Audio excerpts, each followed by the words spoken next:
ராமர் வேடத்தில் பக்தர்களுக்கு காட்சியளித்த அருள்மிகு முத்துமாரியம்மன். இராம ஜென்மபூமி அயோத்தியில் 500 ஆண்டுகள் சாதனையில் இராமபிரானுக்கு உலகமே அதிசய வைக்கும் வண்ணமாக தனி ஆலயம் அமைத்து கடந்த 22/1/2024 அன்று திங்கட்கிழமை கும்பாபிஷேகம் நடைபெற்றது. இதனைத் தொடர்ந்து நாடு முழுவதும் உள்ள ஆலயங்களில் சிறப்பு வழிபாடுகள் செய்து அன்னதான நிகழ்ச்சியும் நடைபெற்றது. அதன் தொடர்ந்து கிருஷ்ணகிரி மாவட்டம் ஓசூர் மாநகரம் ஓசூர் பெங்களூர் தேசிய நெடுஞ்சாலையில் அமைந்துள்ள மாருதி நகர் டைட்டன் சர்க்கிளில் அருள்மிகு ஸ்ரீ முத்துமாரியம்மன் ஆலயத்தில் பாரதிய ஜனதா கட்சியின் சார்பாக அன்று மாலை 6 மணிக்கு அம்மனுக்கு சிறப்பு அபிஷேக ஆராதனை செய்து ஜெய் ஸ்ரீராம் ஜெய் ஸ்ரீராம் ஜெய் ஸ்ரீராம் என்ற முழக்கத்துடன் பக்தர்கள் அம்மனை வழங்கி வழிபட்டனர்.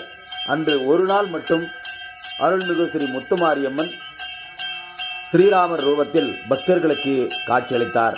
இதனை பக்தர்கள் ஜெய் ஸ்ரீராம் ஜெய் ஸ்ரீராம் ஜெய் ஸ்ரீராம் என்றும் முழக்கமிட்டனர். அன்று பக்தர்களுக்கும் பொதுமக்களுக்கும் சிறப்பான அன்னதானம் வழங்கப்பட்டது.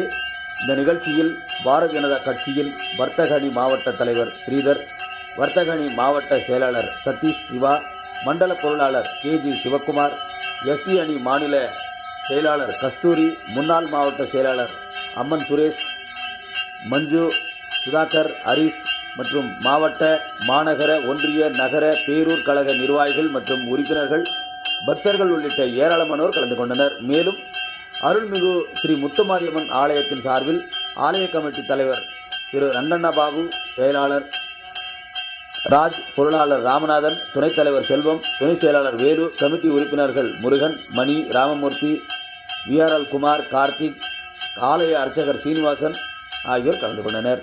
செய்தியாளர் செல்வமுடன் ராமச்சந்திரன்.